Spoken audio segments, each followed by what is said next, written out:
Thank you all for joining us. It's a very wonderful moment again to see, beautiful faces and some faces here today as we are going to, going into this wonderful conversation. We're going to be looking at climate health and equity, building a resilient future for Africa. I have two powerful guests, and these two guests are going to be diving into this conversation to show more of how we can start looking at the issue of climate health, equity, and future for Africa. I think before we kickstart, I will ask Brian to start the slide.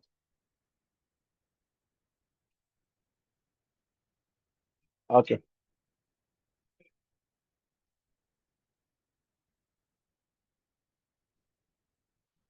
Welcome to day 2 of Catalyzing Change Week 2025. The future of our planet depends on choices we make today.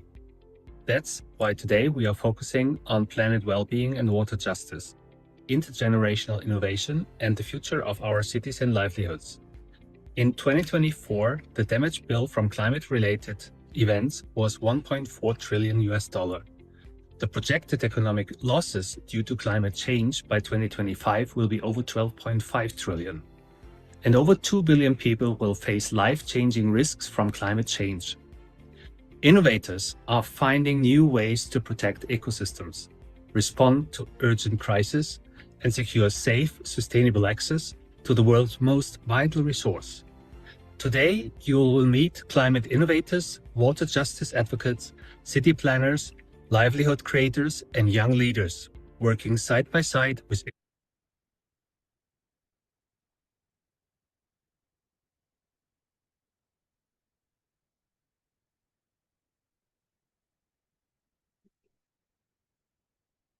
Brian, I don't think I can hear anything again. Is that all?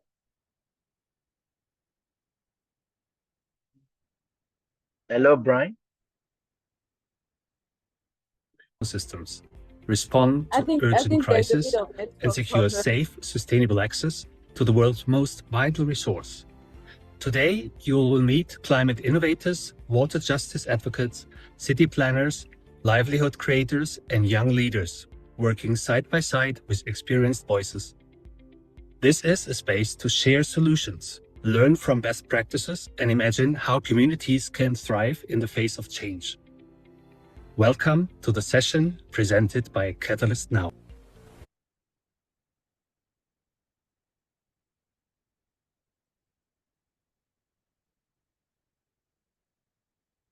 Yeah, thank you very much for that intro. Let's have some speaking rules.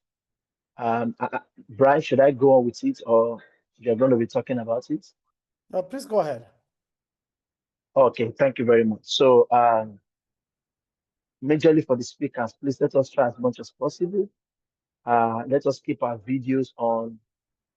Let's make sure we write our name and make it look clear for people that want to, connect with us to know who is talking. And also, let us try as much as possible. Anytime we are joining the call, we mute our mic so that we can hear each other very well. So I just hope that if you have anything to say or if you have any problem, show by raising your hand. We have some technical people at the end that's going to be helping us to, connect and give us more, let me call it internet or technical issues that we're going to be having. So I hope you're going to enjoy this conversation. I'm having two speakers today that's going to be bringing justice to this topic. I know a lot of people have been hearing about climate change, but how we want to bring climate change to talk about health issue is one of the biggest conversations we're having. I don't know whether my brother is still online, Ezekiel. I don't know whether Ezekiel is still there. Ezekiel, are you still on call? Please, can you bring your, okay, good. Thank you very much. It's good to have you, Ezekiel. Before I kickstart, I would love my two speakers to actually introduce themselves, even though most of us might know who they are. Let us meet you. I will give you like in 30 seconds. Can you please tell us about yourself, what you are doing? And actually, I'm interested in what you are doing presently that can, influence the conversation we're going to be having today. So let me start from, they say ladies first. Let me start from Balikis. So much, Olumide, and it's a pleasure to be on this call. I appreciate the opportunity. My name is Balki Salaudin Ibrahim.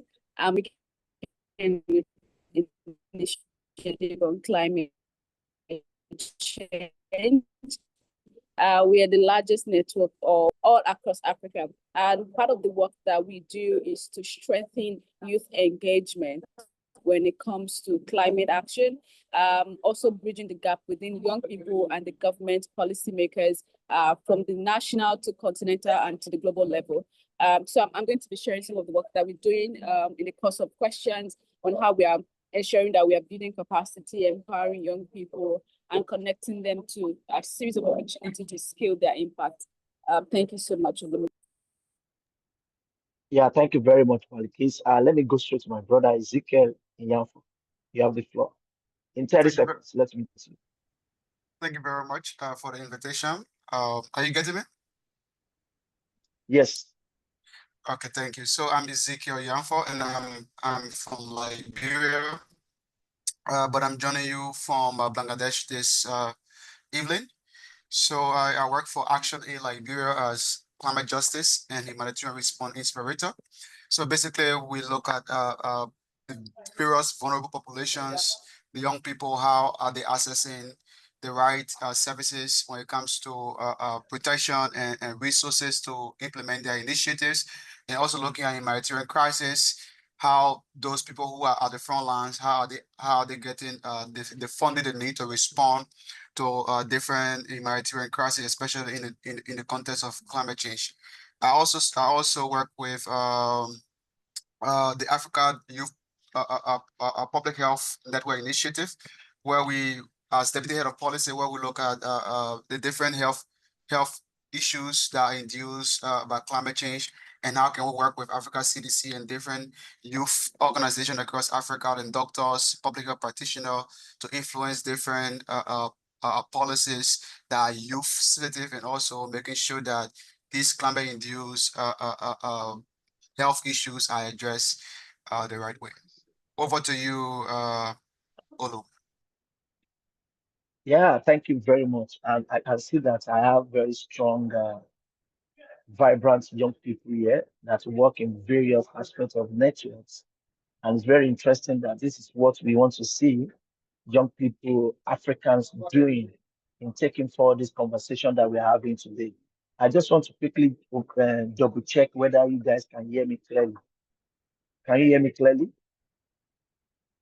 If you can Yes, hear me Olu. clearly, just give Yes, me we a thumbs can. up. Yes, we can. Perfect.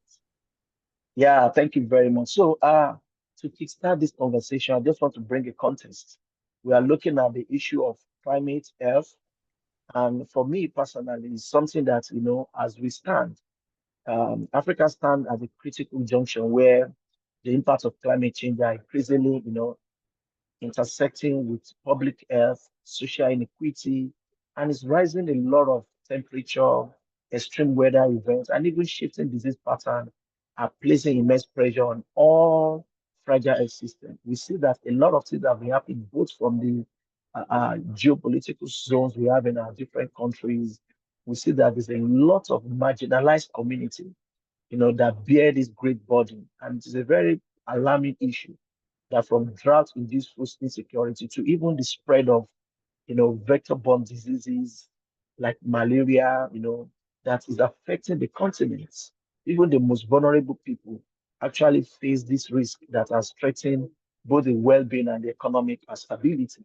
So when we look at climate and health issue, you cannot take it away from this kind of conversation. There's this adage that says that when two elephants are fighting, it's the grass that suffers. So you can see these vulnerable people are really suffering from this kind of acts and issues that we're facing. And for us to see how we can build a resilient future for Africa, then we need to start looking at how we can look at a unified approach, that place health and equity at the center of climate action. And this is the kind of conversation we're going to be having today, where we're going to dive into a lot of interesting, case study. And it means that investing in adaptive health infrastructure, empowering local communities, and even promoting inclusive policies can actually make African nation, you know, create a chart way forward for themselves in building a sustainable development, sustainable future, and safeguarding lives, strengthening system that can make us to see that there's a change, so that we can start building or creating opportunities for all people that are living in the aspect of the community that are facing problems, and to see them that the climate is changing and they are also having the opportunity to have health, equipment or issues that can solve within themselves. So today I have these vibrant young people that will be or diving into this conversation, and also looking at some case study, some examples of how we can start changing the narrative. Let me quickly start with Balkis. Balkis, let me come to you. Looking at the conversation that we're having today, how is climate change currently exacerbating existing health inequalities across Africa? And what urgent actions are needed to protect the most vulnerable population? You have the floor.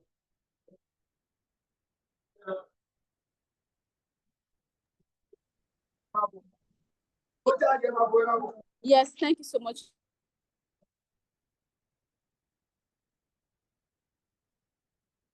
Balkis, are you there? Um, am I the one, or is Balkis? Anybody can help you out? I think we I think lost for. Balkis, you lost Balkis, right? Yes, yes. Okay, okay. Before Balkis come back, so that we don't waste much time, let me quickly Yeah, come back to you, Ezekiel. My brother, let sure, me sure. come to you. How can climate financing, because there's a big conversation there, how can climate financing be made more accessible to earth-focused initiatives that serve marginalized or underserved communities? Thank you very much, Olu. I think the conversation on health, climate change and health and the finance is a very critical conversation. And like we all know, finance is the engine that drive different sectors. If you don't have access to finance, not only access but access flexible and equitable access to finance. I think one of the best way is by first looking at our existing policies. What are the existing policies in our countries, very African countries, create room or those different windows, to access finance at the national level through our different projects and initiatives at the country level. In the context of Liberia, where I'm from, Liberia has prioritized, health within our NDC and our National Adaptation Plan. So I think these are the two major instruments at the national level where we have to integrate, climate change and health in those national policy.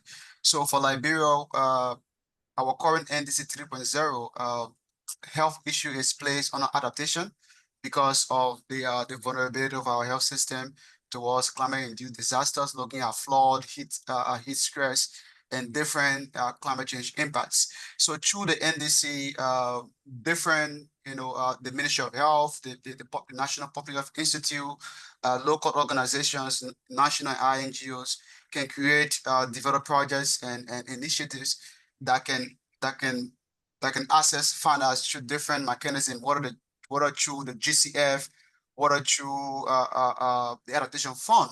So once we have this existing policy, and when we are developing projects and initiative, we can tag our project and initiative around the different targets, of these different policies that can help us access these national and international climate finance. Another one is looking at the different models at the national level. How can local organization, like ours, access these different finance models? So with with my experience at the national level, currently there is a national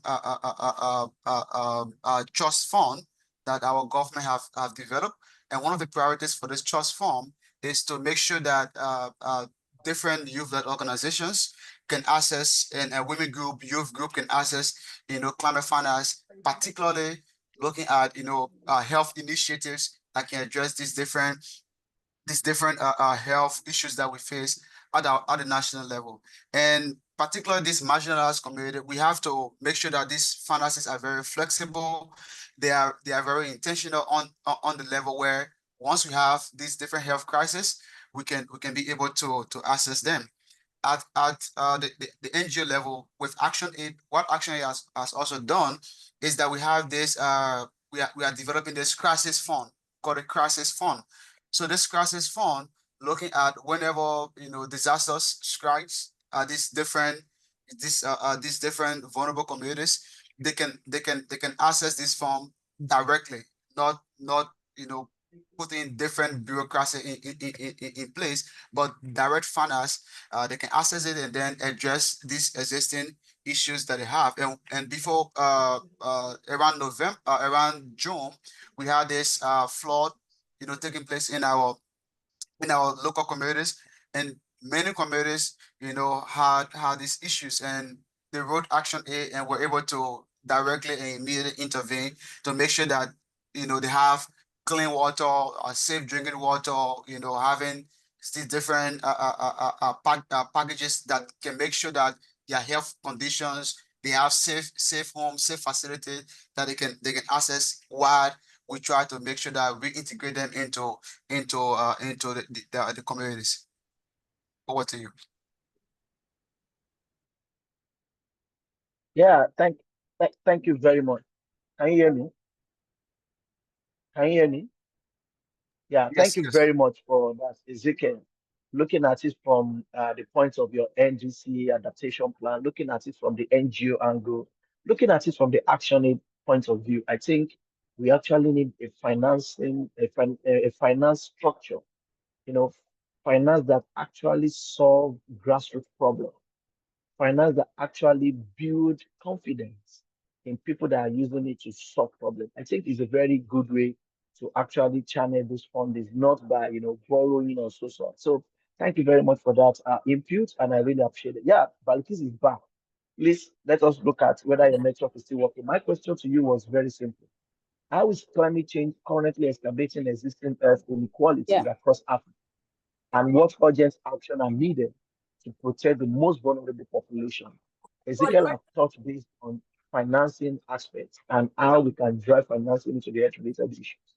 Let us look at it from your own existing. Thank you. Thank you so much, Linda. Apologies, my network is just a bit crappy. So very quickly, I would say that as you were giving the introduction, one thing came to my head very quickly of how food insecurity connects to climate change and health. When farmers are not able to cultivate, that means that children would not have access to nutritious food, or probably they have access to very, very minimal nutritious food. And this is also as a result of the fact that their farmland are probably being flooded. There is drought, there is deforestation around them. Also, in Nigeria, for example, we have the issue of the herdsmen and the farmers. So a lot of farmers have to abandon their farmland because of the herdsmen. So this particular focus on food insecurity actually connects to climate change and health, it's limiting us access to nutritious food, right? That's one. And I think secondly is how climate imbalance. For example, the weather that we're supposed to experience in a particular year is not what we're experiencing. So you can see that currently we have high rate of people having malaria because of the rainfall or because of one thing or the other. For example, now in Nigeria, we're still experiencing rain, right? And we are moving into dry season. So there's that imbalance which affects the health of the people. You see people coughing, sneezing, today they have malaria, tomorrow they have malaria. In fact, people are even tired of taking malaria drugs because they now feel like probably they don't even have malaria. They're just giving them this so that they can buy these drugs, right? So that is also there. And then another issue that we have that is exacerbating our health when it comes to climate change is the inadequate infrastructure. So when you look at some of the our health centers, right, many of them are not climate resilient. So when climate crises happen, many of these facilities go down or something happens and they have to manage a side of the facility to still be able to attend to patients. But you will realize that many of the times our government, right, in the local government, at the local government level, they are not genuinely investing in climate resilience infrastructure. So my recommendation in this regard will now be that how can we enhance our food security system in Africa, where we can cultivate food all year round, where farmers, regardless of the climate condition, they have better and sustainable approach to still cultivate nutritious food sustainably. How can we ensure that government and development partners are investing in climate resilience building for our health centers? So when you look at a healthcare center in local communities, it is accessible, it is affordable, it is climate resilience. People can walk up there and get everything that they need to get done. And I think another thing is transportation of some of this medical equipment from the city to the village. Most times we realize that the road in many of our rural communities in Africa, they are in a debilitated state, right? They are bad, right? So you see that by the time you are transporting, it's just like as a farmer, I'm transporting my farm produce to the market. There is potholes. The produce is supposed to get to the farm, maybe to the market in 2 hours. But because of the bad connectivity road, because of the insecurity system, you realize that that produce will take probably 5 to 10 hours on the road. And this is already going to affect that crops or that harvest. So it's the same thing as health. Imagine transporting blood, medicines, and the likes from the city to the village.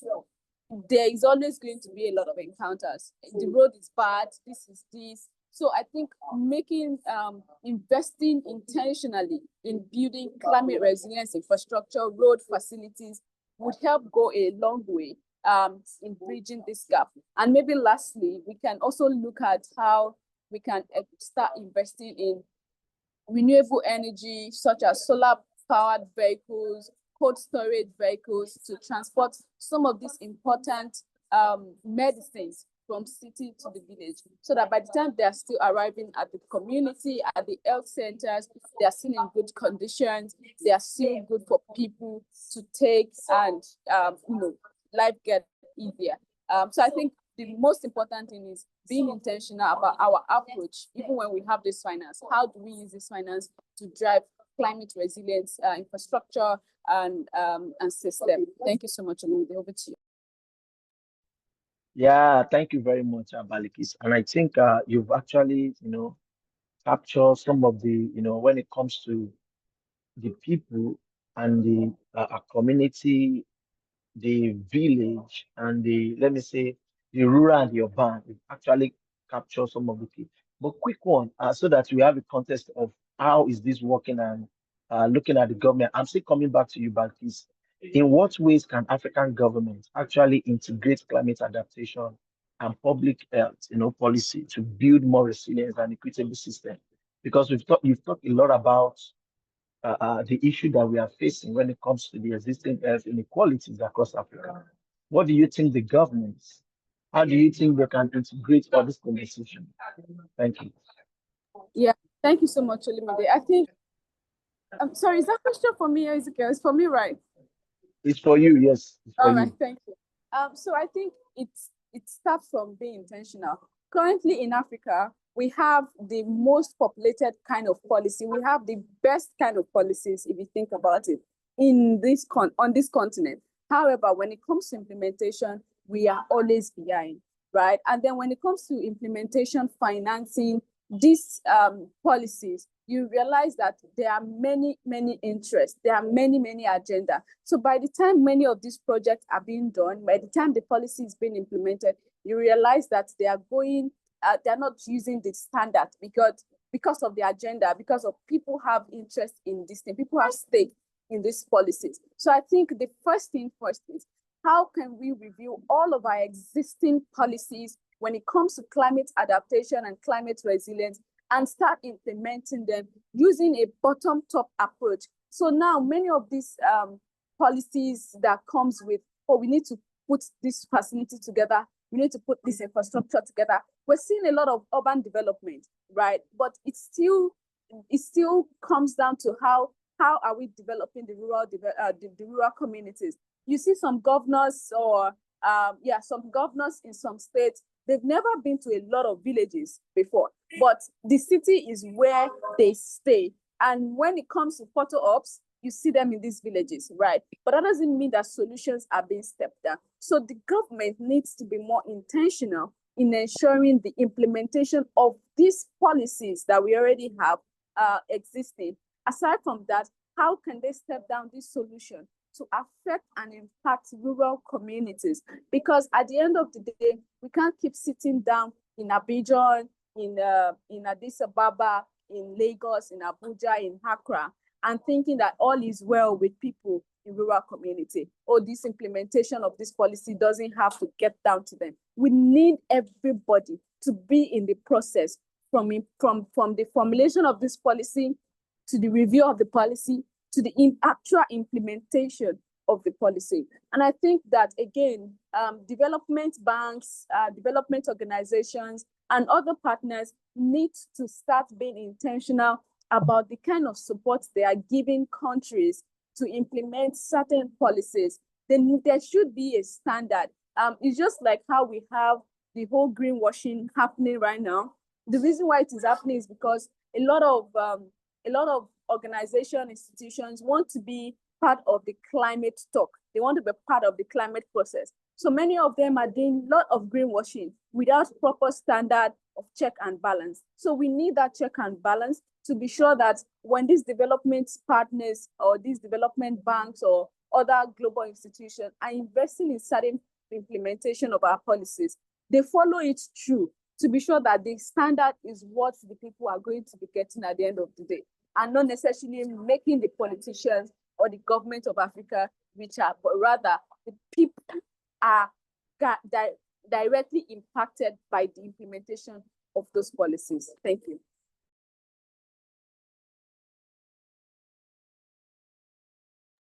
Thank you very much, Balikis. That is very impactful. Let me say it's very detailed. And it's very important that we continue to make sure that our policy is being implemented, because most times it happens in every sector.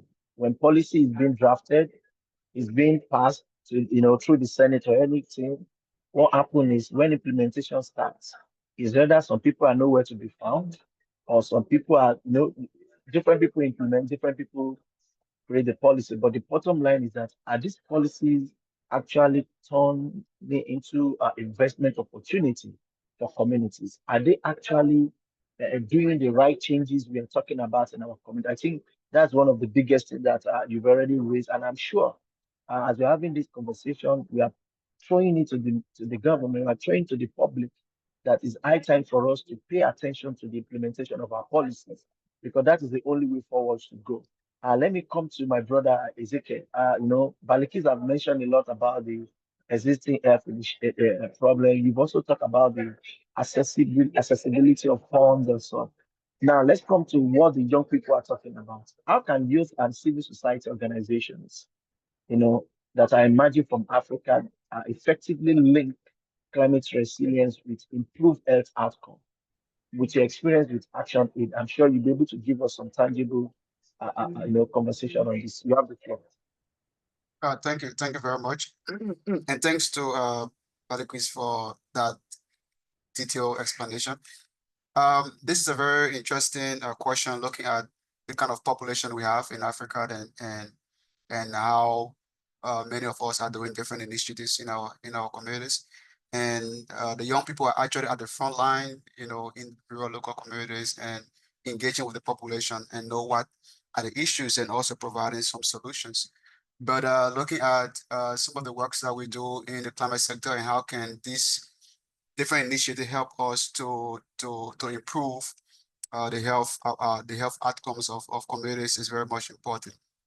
And I will start with at the local level first with the issue of clean cooking. Many innovations are being developed by young people. For example, looking at wanting to address issue of deforestation and bringing alternatives such as clean cooking stores, and that's one of the best initiative that also have improved health outcomes, looking at reducing respiratory illnesses, and also making sure that those who use women who are in domestic jobs, their health taken care of by using these different improved cook stoves. Another one is the issue of climate and health is emerging now, and making sure that awareness around it is very much important as well. Most of these initiatives that we carry out in our communities, looking at engaging with schools, engaging with our local communities, and explain to them the link between health and climate change. And whenever disaster strikes, like flooding and heat waves, what can we do and how can we address these different initiatives? The last time I engaged with Susty Vibes from Nigeria, and we conducted this research on climate change and mental health. And from that research, there were a lot of discussions around the heat waves and also mental health issues when disaster strikes. Looking at people, they are so anxious and anxiety, around that. I think it's important that the health sector, and young people who are working in the health sector can also get involved with understanding, some of these different climate-induced, health issues. How can we make our health system more resilient? When it comes to initiatives that we carry out, even with the issue of waste management initiatives that we conduct. How can we make sure that taking care of our environment, making sure that this initiative that we are conducting, also we are also discussing the issue of how they impact our health, and how can we make sure that we have the best possible health outcomes. Also conducting community-based research, understand the issues, in our rural communities. Whenever we are conducting research on climate change, we can also add the component of health issues on that, so that we can understand, the link between climate change and health. And if we are experiencing these climate impacts, what is the health, impact on that, and how can we address it to make sure that we improve, our health outcomes whenever we are implementing interventions around that. Lastly, I will also bring about the discussion on the first conference that we had. I think we were also part of it, where the Africa Public Health Network, Student Network Initiatives, where we're able to, discuss for the very first time, climate change and health, and how young people in Africa, can influence policy around that, and how can we engage with Africa CDC and different, health sectors.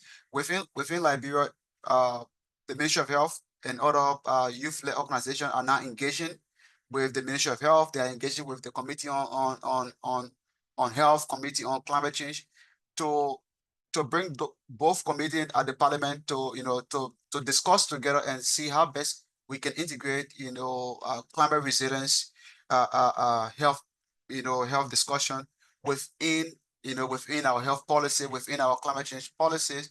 So I think there are a lot of conversation going on now, both at the policy level, both at the parliament level, at the community level, and see it, and also the NGOs level, and actually explain the pivotal role around the discussion around women health, young women, youth, and how can we have access to the different spaces, and how can we project the understanding of the link between climate change and health, and what are those different initiatives that we can implement that can help us to make sure that our health is better. And in regard to that, I think the conversation should continue, because it is emerging, and even the National Public Health Institute of Liberia is now looking at surveillance, looking at surveillance not only from health issues, but also looking at the environmental health, and the One Health platform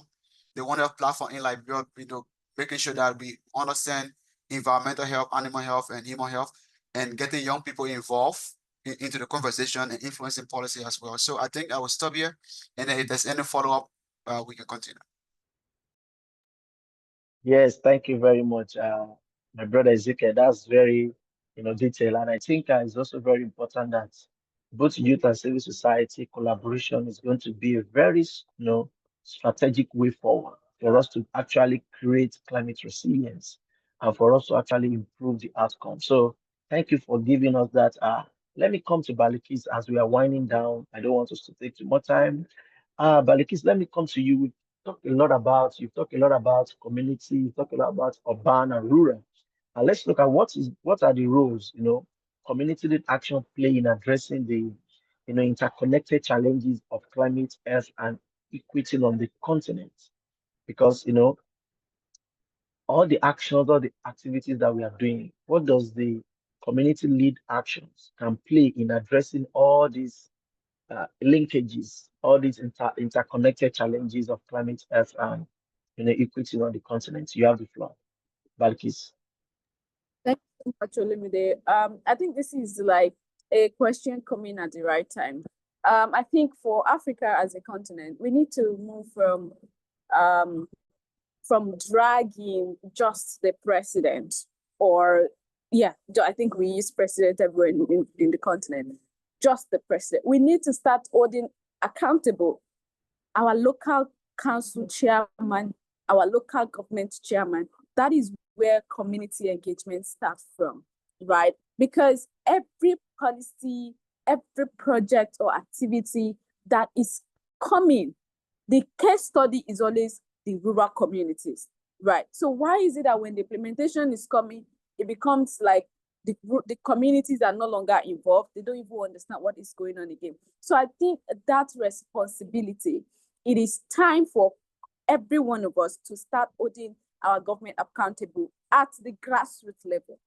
I think last 2 weeks, the president of Nigeria released a red notice of how they've stepped down financing for health centers across the 37 states. And the president is literally telling us that anything, we should hold the health center accountable. We should hold the local government accountable. But how many people are going to leave their house and go to that local government health center and ask questions about the money that has been disbursed to them from the federal government, right? So it takes all those little steps. We always think that these steps don't matter, they're not important. But when your voice and other people's voice come together, it makes it effective and useful for those people in government to fear you and know that they cannot do the wrong thing.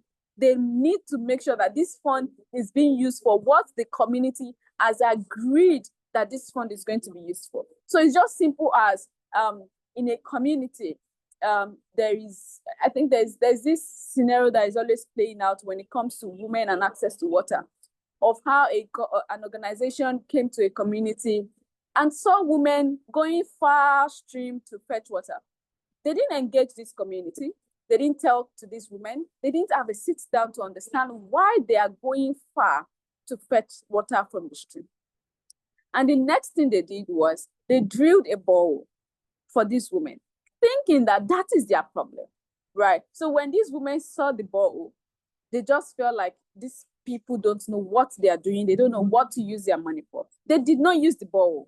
And then now, what they were supposed to do in the beginning, they now started doing it, engaging those communities. Because those women, they were not interested in borehole. They were not interested in water coming closer to their house. They were only interested in taking a step out of their house every day, connecting with other women, and as a form of relaxation and coming back, right? And then we also saw some analysis of how some of these women are probably facing a sort of gender-based violence in their houses, but going to the stream is a way of moving away from their problem, right? To calm their nerves, to talk to their women friends, and go back home again and start all over again. So you can see how the importance of community engagement played out in that particular project.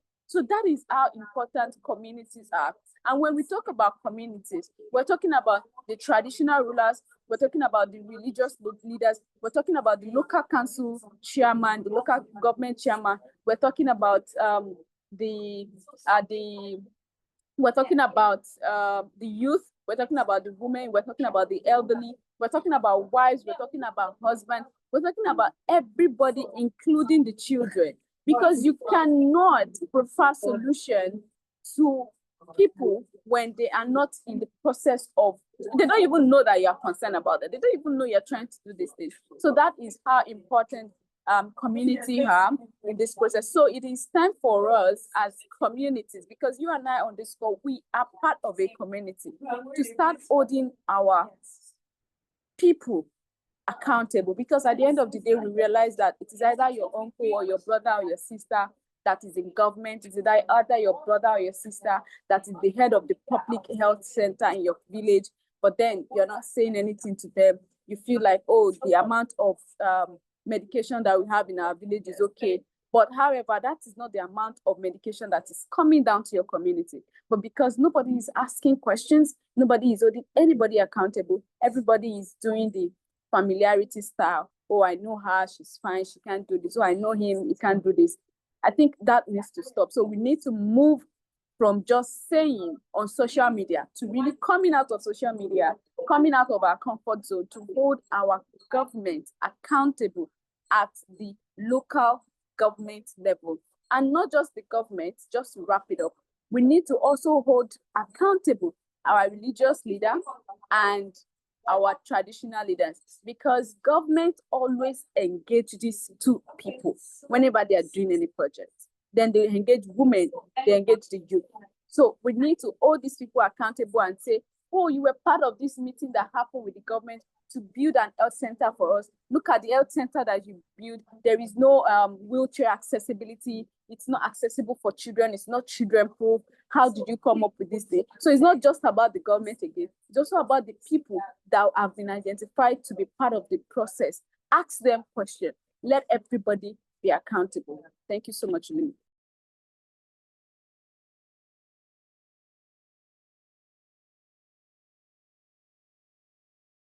Olumide, you're muted. Thank you very much. You're muted. Yeah, thank you very much, Balikis. Thank you so much. You know, the word accountability, responsibility is coming out very strong, and I'm very happy that it is high time for us to make all these people accountable for their, actions, for their promises. You cannot say it's only the government. We are also part of the government, and the only way we can make this work is when we make them accountable for their promises. And it has shown that it is high time for us as a nation, as a country, and even as Africa, to start looking at how do we actually talk about those responsibilities that we find ourselves in, and how can we start, building community lead action. How can we start looking at the challenges that climate health is facing, and how can we make sure that these people also have the understanding of engagement? It's very key and very important. As we are rounding up, let me come back to my brother Ezekiel. And I'm very sure a lot of us are, from anywhere we are joining from, you can hear that this conversation is about time for us to make justice towards the climate health inequality issues affecting us as a continent. My brother Ezekiel, let me come back to the word in young people as well. How can youth and civil society organization, Balikis have talked about addressing interconnected challenges? I want you to look at it from shaping inclusive climate health policies that ensure equity for future generation. Because it's high time for us to look at that as a matter of fact. So what are the things that you think civil society organization contribute to shaping these inclusive climate health policies? You have the floor. Yes, thank you very much. I think one of the best things that comes to my mind when we look at shaping inclusive climate policy is firstly whether we are aware of the existing policies that are in country first. Young people, firstly, you have to know what are those policies in your country, whether focus on climate change, what is on the NDC, what is on the National Adaptation Plan, what is on the national health policy of the country. First, you have to do some research and CSR have to understand and review those policies and look at the different gaps that are in those policies, looking at those vulnerable population in the context of women, youth, children, what are their capture in those policies, what are their policy actions in those policy. First, they review this policy and then provide your recommendations to national government. Then the next one, looking at the issue of advocacy, who is the chairperson on the health committee in your national legislature, who is the chairperson on the committee on environment and climate change, and who are those actors, those data bearers that are driving those policies at the national level. And I think we have to push the idea of co-creation and the idea of partnership in influencing policy, because most often we want to work with national government and policymakers, but our approaches are more, antagonistic. We are more of, using the kind of aggression and approaches. But I have learned that partnership and co-creation is very key. And these are languages national governments speak. So whenever you engage them, you have to make sure that everyone feel, comfortable in the room. Everyone feel that they have a stake in this process, and everyone bring their ideas and their expertise together and create something that is more inclusive, that is more, just for not just the present generation, but the future generation. We have to put on the cap of intergenerational, dialogue. We have to put on the cap of, looking at intersectionality in this different, conversation on climate change and health policy.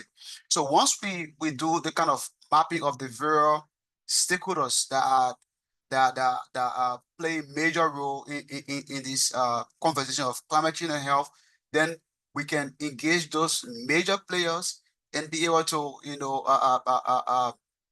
understand what are the agenda and what is our agenda, and then we work with them to engage national government. And also to make sure that these policies are very inclusive. During our NDC development process, the Ministry of Health was able to bring their targets, that they want to see in the health sector within our NDC. And when we were aware of this target, we engaged with them and said, okay, this target is not actually inclusive. Where is the target on people with disability? Where are the targets focusing on women, focusing on youth, focusing on rural youth, rural women, and they were able to listen to us and say, okay, I think it's very much important that we look at this different, vulnerable population and mainstream them and find particular target that can address them. So most of them will miss the mark of wanting to be at the forefront from wanting to work together. It's not about who drive the policy, it's about the outcome of the policy, how inclusive it is, how equitable it is, how just it is. So, and actually have been playing a major role in this process by engaging different stakeholders, different, playing the national, looking at Kata Center, and also all these different, organizations that want the best interests of, women, youth, and children, and engaging with the Ministry of Health and also the Environmental Protection Agency of Liberia. And when we have everyone in the room and everyone understand that this is not about, which sector or who is driving the process, but looking at the sectoral approaches, because even those that work in the mining sector, the health, is at the forefront. Those that work, in this in the concession company, in those different companies, looking at the occupational health and safety of them. So we have to bring everyone at the table and make sure that everyone understand that this process is about every one of us, and this process is not about who wins at the end. It's about making sure that the policy that we are drafting is meeting the needs of those who are mostly affected. So I think that's my best answer to that.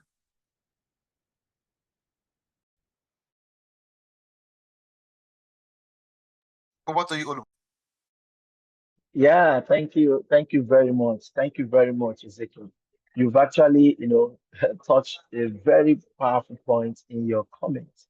And I think as we are rounding up, it has shown that we need a very institutional structure.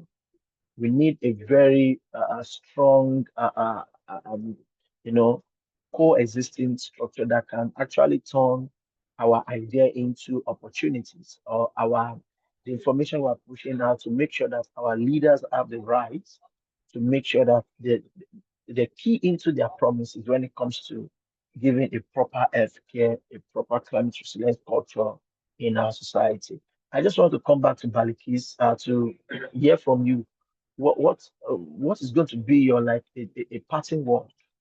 Or let me first of all start from Ezekiel. What is going to be your parting word from this conversation we're having today? The issue of climate, health, and related issues. What's going to be your parting word? You have the floor. Okay. Thank you very much, Olu. I think for me, I'm more focused on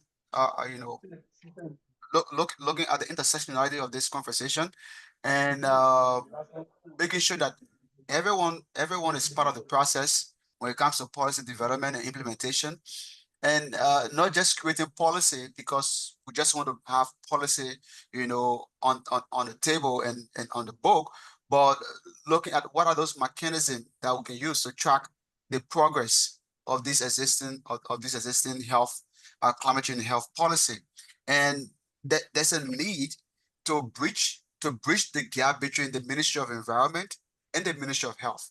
You know, we cannot work in silo. We have to complement each other. We have to make sure that whenever there's climate disasters, whenever the Ministry of Health is going to respond, whenever the Ministry of Environment is going to respond, the Ministry of Health has to be on that response team, that they are looking at the health situation of the people, looking at the impact of climate change on the health of the people, and also creating interventions, that will address that issue, not only environmental intervention, but also health intervention. So there's a need of intersectoral, coordination of this different ministry and agency, and also making sure that the CSO are not left out. And when those existing policies that are on the book, we have to, as CSO group, we have to track the progress of them. We got to know whether they are meeting the present day reality. And some of our health policies don't even have climate change benefits, or climate change component in those health policy. And some of our climate change policy does not look at health issue as well. So as we are developing our different project intervention, we can look at the different core benefits, health benefits, environmental benefits to these different, interventions. So that as we are also addressing environmental issues, we are also achieving, improved health outcome. Thank you very much. Thank you very much. You've taken a lot of points from my mouth in closing my session, but thank you for that. I really think it's very necessary for us to put that out as a parting word. So, Balikis, let us hear from you. What is going to be your parting word for us? I can see Balikis is moving up and down. Hello, Balikis, are you there? Okay, I think we've been able to do a sort of justice. Let me quickly say that thank you very much. As we draw this important conversation to a close, I think it is clear that the intersection of climate, health, and equity is not just a policy concern, but is a sort of human imperative. So, African resilience depends on our collective ability for us to invest in systems that protect the people and the planet, because these are the vulnerable people that need this protection. From strengthening public health, as Ezekiel has said, infrastructure to promoting sustainable energy transition that leave no community behind. So the health of our environment directly shape actually the health of our people. And achieving equity means that we are ensuring that the most vulnerable are not left to bear the greatest burden of climate change. So in my own side, I say climate change is a time bomb. And if we don't take urgent action, when it explodes, it affects everybody. So looking ahead, The path to resilience and even equitable Africa lies in collaboration, innovation, and even action, which we are looking at. So government, civil society, young people, vulnerable people, anybody across where you're staying, and even the private sector, we must unite to create a solution that is rooted in justice and even inclusivity. So that by centering African voices, indigenous knowledge, and even local leadership, we can build a continent that's not only survive, but also look at the climate crisis that that is affecting us. So we need to live there. We need to be fair and we need to be stronger for the generations that is yet to come. And that is why we need to start putting things in place to start making sure that our climate policy is part of the conversation of Earth. Like what my brother Ezekiel said, we need to start taking Earth conversation very important when we talk about the climate change. We need to start making sure that we infuse all this in our policy, whether it's in our adaptation plan, whether it's in our NGC, in every aspect. We need to bring the Earth conversation because they say what we eat, where we live, and the place we sleep. These are three key places that we cannot take away from human. So it is high time for us to start looking at that area to equip ourselves with more knowledge and with more opportunity because a resilient Africa begins where climate action meets earth justice. And when every life, every breath, and every community matters, we need to be there. We cannot build a healthy Africa on a sick planet. So equity is just something that bridge the that connects both on our survivor and on our shared future. So you and I know that true resilience for Africa is born when climate solution uplift people. So let us start seeing how we can turn vulnerability into strength and equity into action. So it's high time for us to take action. You take action, I take action, and we both live a better society, a better life, both for the people and the planet. So thank you very much, Ezekiel. Thank you, Balikis, for your time.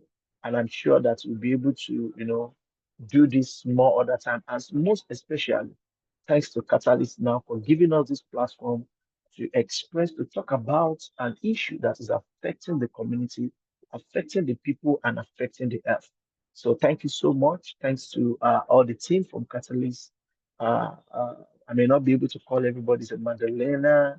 Thank you to Brian from Africa for doing this and for bringing us to this conversation. We really appreciate the opportunity that you've given to us. So let's go, let's shine, let's create atmosphere for young people, for vulnerable people, for our mothers, our parents, so that everybody can have the fair share of this opportunity. Thank you so much and have a great day.